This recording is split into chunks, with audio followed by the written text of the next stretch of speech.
enthusiastic good afternoon to one and all present over here. Myself, Aishwarya Manegar, representing KLE's GH College, Haveri. Learn from yesterday, live for today, and hope for tomorrow, says the great father of nation, Mahatma Gandhiji. Today, I am here to speak on the topic, role of Mahatma Gandhiji in the Indian freedom movement. Mahatma Gandhiji, who is considered to be the greatest leader in the Indian independence movement.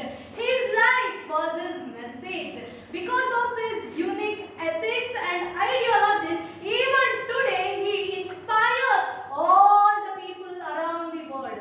Mohandas Karamchandra Gandhi, popularly known as Mahatma Gandhiji, who was a lawyer, nationalist, along with that, a person who propagated and who violated the rules and regulations which has been brought by the British Raj through the non-violence manner.